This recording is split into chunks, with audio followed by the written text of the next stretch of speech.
Oke, selamat sore semuanya. Salam sejahtera untuk kita semua. Terima kasih rekan-rekan semua sudah hadir anggota kelas mata kuliah Cyber Security Management. Sebelum saya mulai kegiatan perkuliahan sore ini, saya mengucapkan selamat Hari Raya Idul Fitri. Mohon maaf lahir dan batin. Terima kasih semua yang sudah join tepat waktu. Dan seperti informasi di sebelumnya, jadi kegiatan perkuliahan untuk mata kuliah Cyber Security itu saya akan ampuh hingga akhir kegiatan perkuliahan di UAS. Jadi dari UTS kemarin kita lanjutkan masih 8 pertemuan lagi untuk menuju UAS. Jadi rekan-rekan mohon dioptimalkan selama 8 pertemuan ke depan hingga UAS ya. Yang sebelumnya selama UTS ya, dari pertemuan 1 sampai pertemuan ke-8 masih jarang masuk, jarang buat tugasnya asal-asalan dan lain sebagainya, tolong diperbaiki di pertemuan ini karena nanti ini berpengaruh terhadap hasil UAS. Dan nilai final dari UAS ya saya ambil yang pertama dari kehadiran teman-teman rajin open camp, kemudian buat tugas tiap minggunya, kemudian juga aktif ya, kemudian presentasi, kemudian kuis, kemudian juga beberapa poin lain yang memang saya ukur dari keaktifan rekan-rekan semua ya. Jadi saya kalau misalnya UAS dan UTS nilainya tinggi tapi jarang hadir, tugasnya jarang, pasti nilainya juga akan rendah. Tapi kalau hadir terus, open camp terus, kemudian juga buat tugas terus ya, walaupun UTS ataupun UASnya jatuh karena memang mungkin lagi sakit atau kurang optimal, saya pastikan nilainya pun juga akan bagus. Jadi mohon untuk selama 8 pertemuan ke depan rekan-rekan bisa diperbaiki untuk dari sisi fokus terhadap perkuliahannya ya. Saya coba izin rekan-rekan semua selama kurang lebih 1 jam ke depan untuk sharing untuk ke pertemuan ke-9 ya untuk di hari ini. Materinya sudah terlihat. Udah, Pak. Baik, hari ini adalah pertemuan ke-9 rekan-rekan semua anggota kelas Cyber Security Management Fakultas Ekonomi dan Bisnis Universitas Jambi di tanggal 22 April 2024. Jadi kita hampir 3 mingguan ya lebih kemarin libur sebelum Lebaran, kemudian juga Lebaran ya kemarin 2 minggu juga libur hari Seninnya ya. Jadi harapannya teman-teman sudah mulai beraktivitas kembali dan bisa fokus dengan kegiatan pembelajarannya mencari ilmu di kampus Unja ya. Nah, hari ini pertemuan ke-9, topik yang akan saya bahas mengenai Undang-Undang ITE. Kenapa ini penting? Kaitannya terkait cyber security, karena ini juga merupakan aturan perundangan yang diatur oleh pemerintah Republik Indonesia terkait bagaimana kita bersosial media menggunakan information teknologi, website, dan lain sebagainya yang mengatur sehingga kita benar-benar bisa eh, berhati-hati dalam menggunakan sosial media, tidak menyebarkan informasi hoax atau informasi yang tidak benar ya. Kemudian ujaran kebencian ini sering banget ya rekan-rekan semua. Netizen Indonesia ini adalah salah satu netizen paling barbar ya menurut Microsoft ya. Ini berdasarkan data dari Microsoft bahwa netizen Indonesia ini paling ini ya paling barbar soal kurang sopanannya ya kalau kata mereka ya.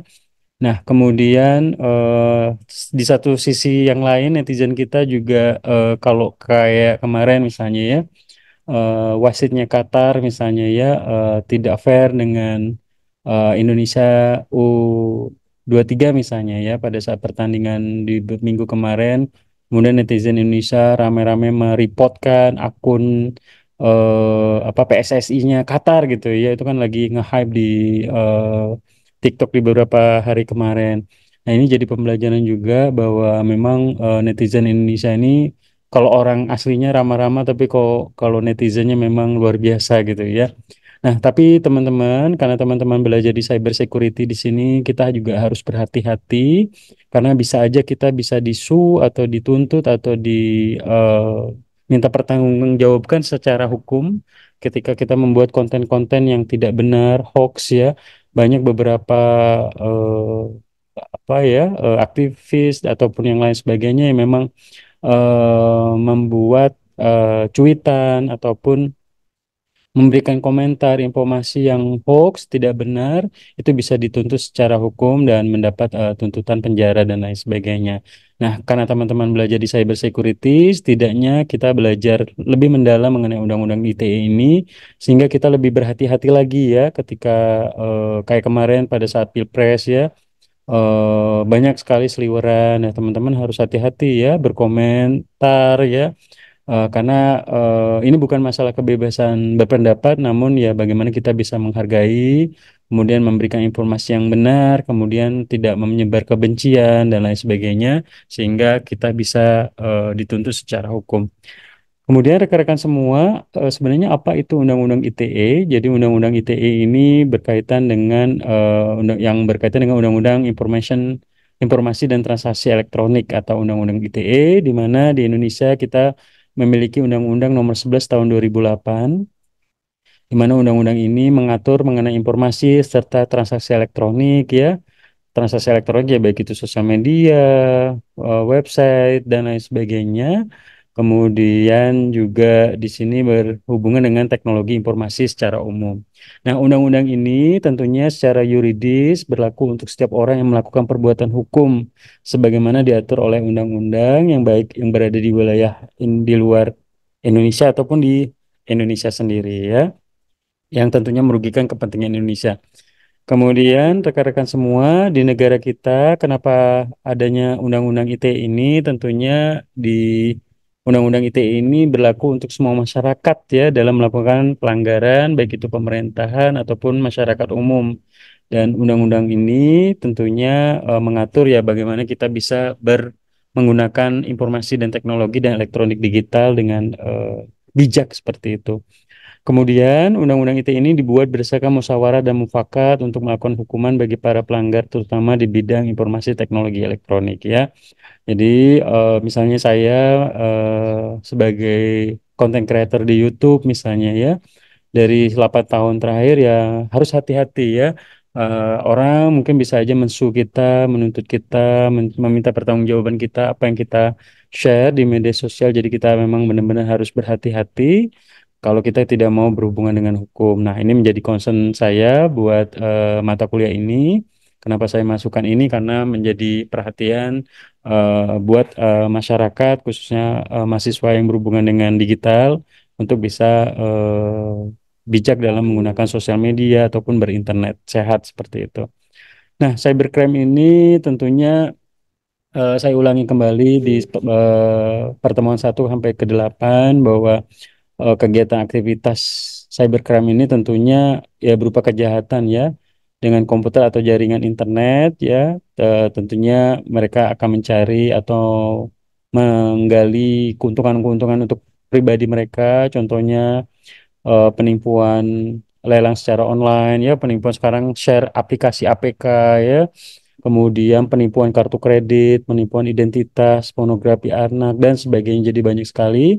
Jadi ini juga menjadi perhatian buat rekan-rekan semua karena teman-teman belajar digital, belajar cyber security untuk bisa berhati-hati bagaimana bisa menggunakan dan mengoptimalisasi internet, teknologi, namun tetap berhati-hati terhadap kejahatan-kejahatan non fisik ya seperti cybercrime ini. Nah, jenis-jenisnya teman-teman sudah saya berikan tugas beberapa tugas yang berkaitan dengan jenis cybercrime mulai dari carding ya contohnya. Jadi carding ini menggunakan nomor dan identitas kartu kredit orang lain untuk belanja secara ilegal ya. Jadi ini sering kejadian. Kemarin saya juga pada saat minggu kemarin libur, saya coba transaksi ya, waktu itu belanja di negara tetangga. Jadi di negara tetangga ini udah cashless banget ya. Jadi dengan digital card kita, dengan kartu yang bisa cashless, kita langsung tanpa password, kita langsung motong saldo kita. Nah ini sangat menurut saya ya ada keuntungan juga. Ketika kita naik MRT, kita langsung scan, langsung motong saldo. atau kita belanja misalnya di salah satu toko, kita langsung memotong saldo tanpa harus input PIN dan lain sebagainya. Nah, ini juga jadi bahaya juga sebenarnya. Namun yang terpenting adalah bagaimana kita bisa berhati-hati terhadap transaksi-transaksi seperti ini sehingga tidak terjadi kerugian atau pencurian data ataupun pencurian kartu dan lain sebagainya sehingga merugikan diri kita sendiri.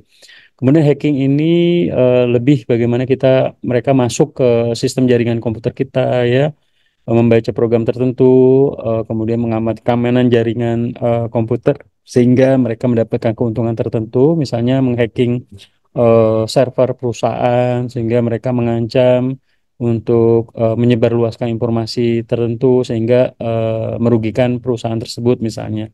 Nah, cracking bedanya dengan hacking. Kalau cracking ini ya tentunya adalah tujuannya jahat ya, cracker bertopi hitam, black hat hacker ya. Ya beda kalau carding tadi carder ya. Cracker ini mengintip simpanan para nasabah di berbagai bank atau pusat data sensitif lainnya untuk keuntungan diri sendiri ya. Jadi ya semuanya memang tujuannya jahat, jadi harus berhati-hati. Selanjutnya jenis cybercrime yang lain yang mungkin teman-teman perlu ketahui juga ada di phishing, kegiatan yang mengubah halaman situs website. Nah, ini sering terjadi nih ya. Jadi website KPU misalnya tiba-tiba diubah ya, di beberapa yang lain juga ada beberapa website pemerintah kita dihack gitu ya, diganti dengan kata-kata yang kurang berkenan gitu ya. Di sini mereka untuk pamer kemampuan atau yang lainnya atau mencuri data dan jual ke pihak lain kayak Bizorka yang sebelumnya saya sharing gitu ya. Kemudian phishing ya, kegiatan memancing pemakai komputer tiba-tiba teman-teman mendapatkan link tertentu, kemudian teman-teman masuk username dan kata sandi password, sehingga teman-teman dapat user passwordnya dan teman-teman kena hack gitu ya. Apalagi teman-teman tidak mengaktifkan two-way authentication sehingga data-data email teman-teman bisa hilang ya. Ada beberapa pelanggan saya ketemui tiba-tiba WA-nya nggak bisa digunakan, ternyata diretas dan digunakan oleh orang lain. Kemudian orang lain itu minta chatting, kirimkan uang ke rekening tertentu, dan pelanggan tersebut merasa dirugikan. Kemudian spamming adalah pengiriman berita atau iklan lewat surat elektronik, email yang tak dikehendaki ya, dikirimkan berita-berita palsu dan selain sebagainya. Misalnya malware ini adalah program komputer yang mencari kelemahan dari suatu software. Umumnya malware diciptakan untuk membobol atau merusak suatu software. Misalnya ini paling sering nih kalau teman-teman ke warnet gitu ya, copy data tiba-tiba pindahin ke laptop, tiba-tiba laptopnya crash gitu ya. Yang ini dari zaman saya kuliah pun 2003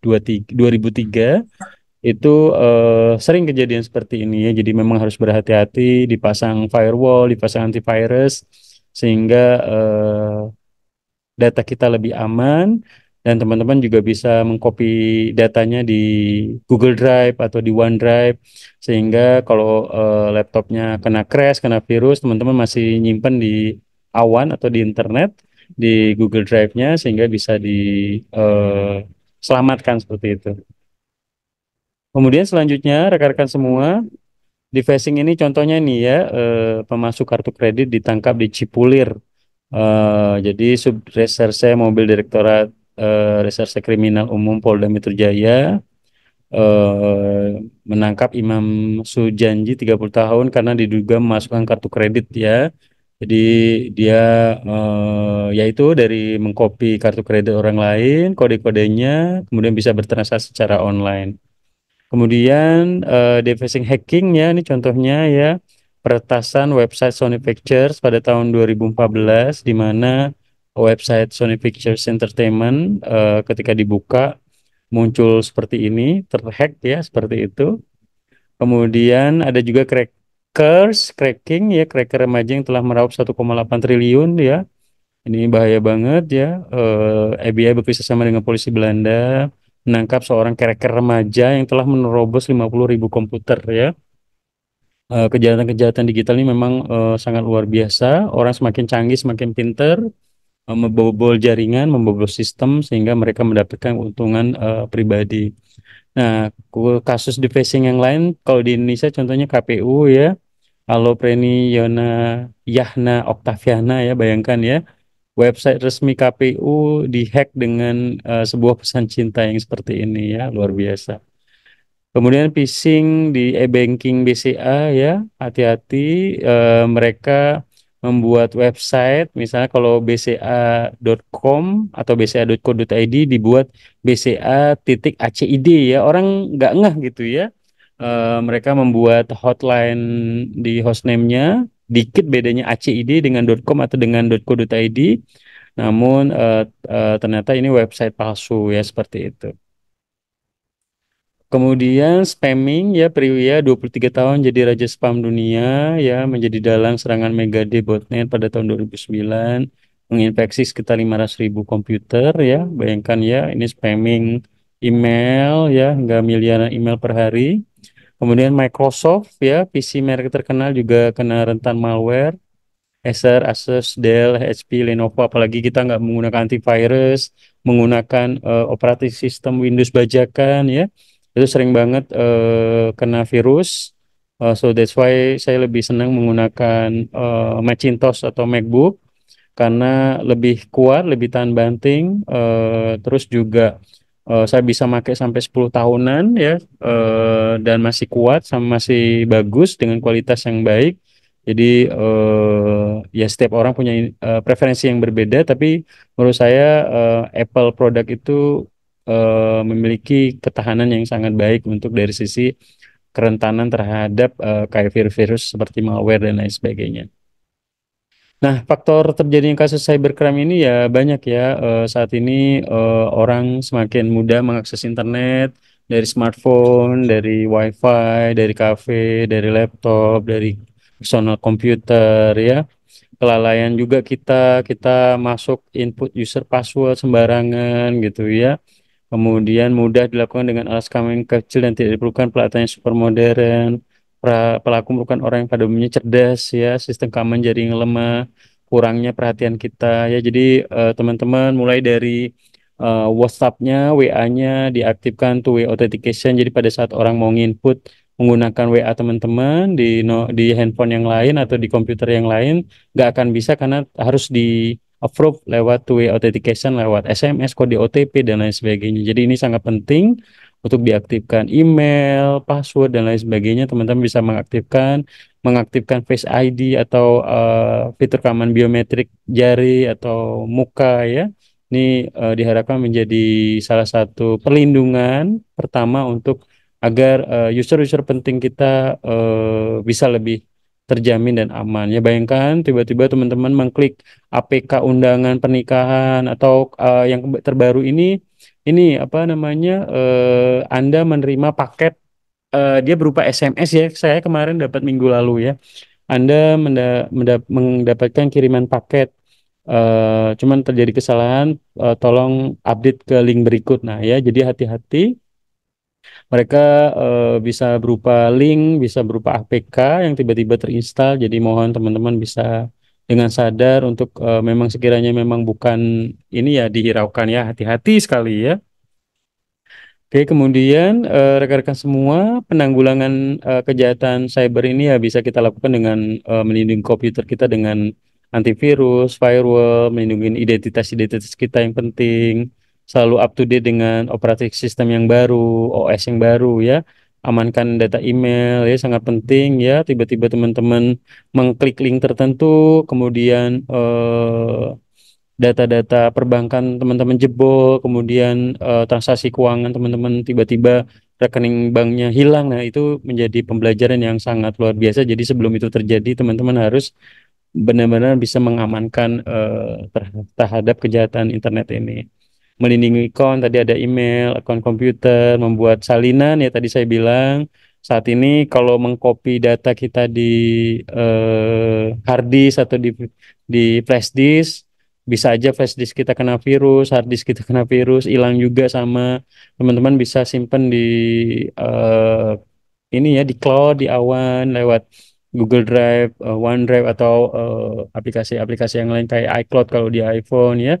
Teman-teman bisa aman, apalagi teman-teman yang nulis skripsi nih misalnya ya, tiba-tiba skripsinya hilang, datanya karena kena virus komputer ya, teman-teman mau wisuda gagal gara-gara ini kan, jangan sampai kejadian. Jadi harap teman-teman bisa dengan melek dengan sadar untuk bisa mensiasati dengan ya salah satu tipsnya ya mensimpan di Google Drive, di OneDrive gitu ya atau di iCloud ataupun di media penyimpanan cloud yang lain ya seperti itu.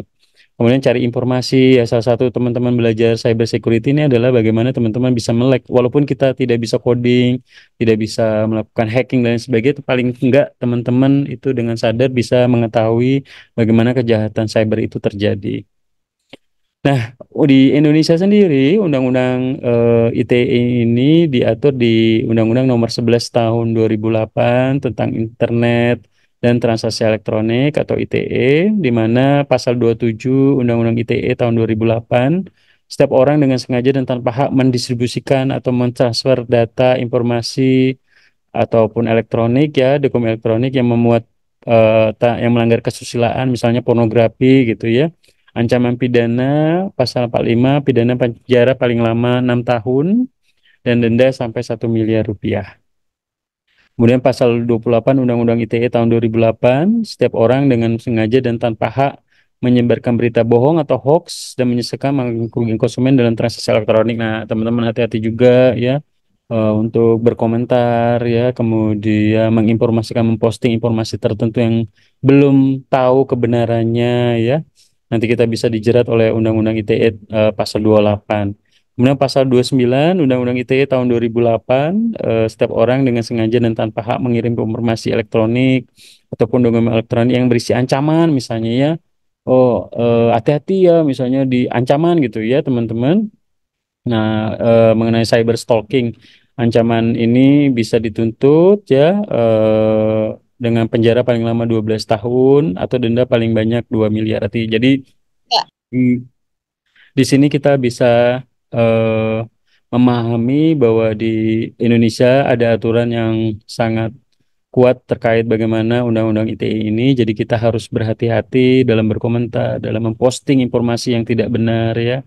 Apalagi kayak kemarin di pemilu dan lain sebagainya, sehingga impactnya ya yang dirugikan kita sendiri ya. Kita mungkin lihat ada ibu-ibu ya yang berkomentar tidak baik, tiba-tiba dipanggil, kemudian dipenjara dan meninggalkan anak dan lain sebagainya. Tentunya ini juga menjadi pembelajaran buat kita untuk harus berhati-hati dan bijak dalam berkomentar di dunia maya ya seperti itu. Kemudian ada pasal 30 Undang-Undang ITE tahun 2008 ayat 3 bahwa setiap orang dengan sengaja dan tanpa hak melawan hukum mengakses komputer sistem elektronik dengan cara apapun, melanggar, menerobos, misalnya yang tadi ya, cracking, hacking, illegal access ya. Ancaman pidananya ya ini dipidana sampai 8 tahun penjara dan denda 800 juta rupiah.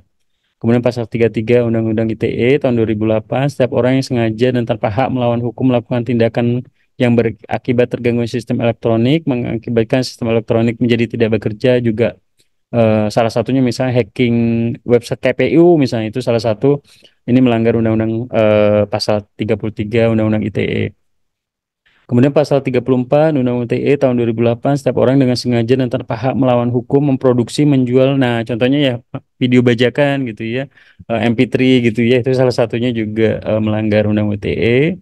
Kemudian pasal 35 Undang-Undang ITE tahun 2008, setiap orang dengan sengaja dan tanpa hak melawan hukum melakukan manipulasi, penciptaan, perubahan, penghilangan, perusahaan informasi elektronik atau dokumen elektronik ya, tadi yang phishing ya, itu juga kena pasal terkait Undang-Undang ITE ya seperti itu.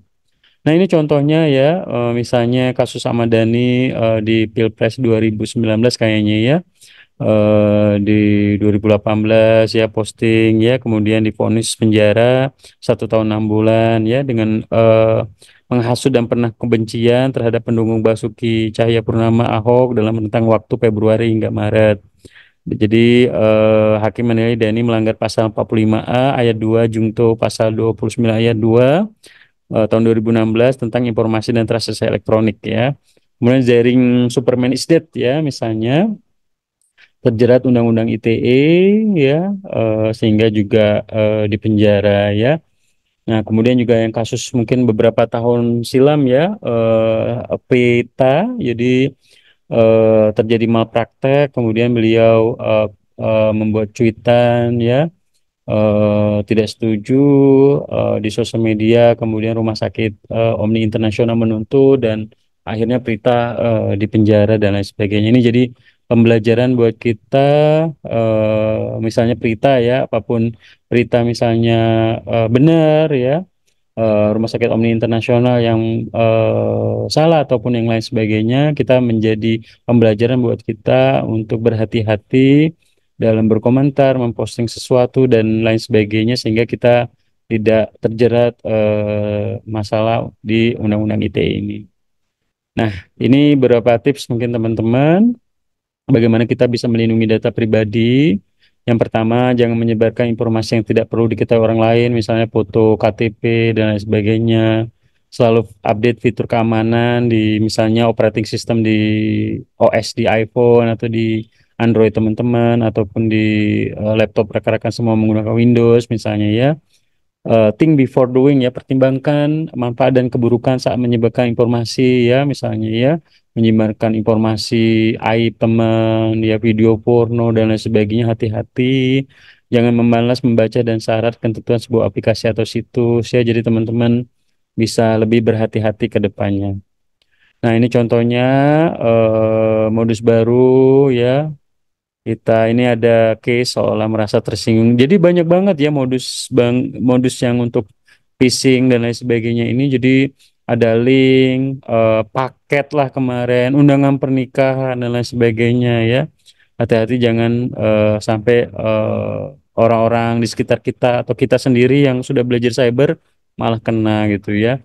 Nah, di kami juga di Telkomsel juga terus menginformasikan kepada pelanggan lewat sosial media, edukasi, lewat campaign dan lain sebagainya. Hati-hati terhadap tipu-tipu ya para penipu ya, undangan nikah digital, foto paket, bukti transfer APK, tagihan internet, link lowongan pekerjaan, surat tilang dan lain sebagainya seperti ini. Jadi teman-teman jangan sembarangan mengklik kalau orang-orang yang tidak dikenal. Oke, saya pikir cukup untuk hari ini, rekan-rekan semua. Kalau ada yang mau ditanya, silahkan terkait bagaimana Undang-Undang ITE ya. Untuk tugas minggu depan, simpel aja teman-teman buat dan cari dan jelaskan 10 kasus Undang-Undang ITE yang pernah terjadi ya, mau di Indonesia ataupun di luar negeri yang berkaitan dengan Undang-Undang ITE. Teman-teman jelaskan dalam bentuk PowerPoint, dijelaskan di YouTube seperti biasa. Nah, untuk tugasnya jangan lupa disubmit paling lambat hari Minggu tanggal 28 April 2024 jam 17 sebelum hari Senin kegiatan perkuliahan ya. Untuk minggu depan yang presentasi untuk menjelaskan case ini Farhan ya sama Sakira Mentari Fadila, silakan dijelaskan, dipersiapkan dengan baik PowerPoint-nya dan nanti menjelaskan temuan referensi yang berkaitan dengan 10 kasus Undang-Undang ITE yang mungkin viral ataupun yang menjadi pembelajaran yang bisa kita ambil dari sana seperti itu. Silakan ada yang mau ditanyakan sebelum saya absen rekan-rekan semua. Kalau nggak ada, rekan-rekan saya coba absen dulu untuk hari ini. Oke, yang pertama Muhammad Amin Sobri ada. Ada Pak, hadir Pak. Oke, Muhammad Rafi. Hadir Pak. Nah, terima kasih. Safik. Hadir, Pak. Oke. Kemudian Nanda ada. Hadir Pak. Kemudian Fahrul. Fahrul ada. Alpa ya. Roy Apriansa ada. Hadir Pak. Oke, baik. Kemudian Muhammad Farhan ada. Hadir Pak. Oke, nanti minggu depan presentasi ya Farhan. Kemudian Umar, Fadila ada. Komting. Hadir, Pak. Terima kasih. Fadri. Hadir Pak. Oke, Irsya. Hadir Pak. Ayu. Hadir Pak. Mariani ada. Hadir Pak. Kemudian Ilyas. Hadir Pak. Muhammad Hazil Rifazon. Hadir, Pak. Oke, ini ya diperbaikin ya Hazia Rifazon. Ini masih 8 pertemuan lagi ya. Iya, Oke. Pak. Nela Agustina. Hadir, Pak. Oke, Yolanda. Yolanda masih liburan kayaknya ya. Nggak join. Yolanda ada? Oke, kayaknya dia suka liburan ini. Syakira Mentari ada? Hadir, Pak. Oke, Akil. Hadir, Pak. Oke, Akbar ada Akbar? Hadir Bapak. Oke. Baik, sepertinya cukup rekan-rekan semua. Saya nggak mau lama-lama, panjang-panjang. Yang penting subsegmen materi topik yang kita bahas di sore hari ini terkait bagaimana pentingnya Undang-Undang ITE, bagaimana kita menyikapi dan harus berhati-hati dalam menggunakan ya berkegiatan teknologi dan elektronik digital, sehingga kita lebih bisa bijak dalam menggunakan, sehingga kita terhindar dari hal-hal yang tidak diinginkan seperti ancaman hukum, ketidaksenangan oleh orang lain sehingga mereka menuntut secara hukum dan kita disu dan dituntut ya, sehingga harapannya teman-teman yang sudah mempelajari mengenai Undang-Undang ITE ini dan mengenai cyber, teman-teman lebih berhati-hati lagi ke depannya. Saya pikir cukup, sampai jumpa minggu depan. Jangan lupa tugasnya dibuat, tetap jaga kesehatan, tetap berhati-hati buat teman-teman yang berkendara di depan Unja. Kegiatan makin banyak ya, mobil-mobil truk, jadi teman-teman harus hati-hati. Kemudian kemarin juga hari Sabtu wisuda ya, jadi saya hadir juga di sana. Ya harapannya teman-teman juga cepat bisa lekas wisuda, misalnya sekarang semester 4, semester 6, wah saya mau punya target semester 7 harus selesai. Teman-teman nanti bisa membangun mimpi, melanjutkan mimpinya, misalnya mau bekerja, mau jadi pengusaha, ataupun melanjutkan bisnis orang tuanya dan lain sebagainya, whatever, yang pasti teman-teman harapannya bisa membanggakan orang tuanya ya, seperti itu. Demikian, mohon maaf jika ada yang kurang berkenan. Wabillahi taufiq wal hidayah. Wassalamualaikum warahmatullahi wabarakatuh. Waalaikumsalam warahmatullahi wabarakatuh. Waalaikumsalam warahmatullahi wabarakatuh. Oke, terima Terima kasih. kasih.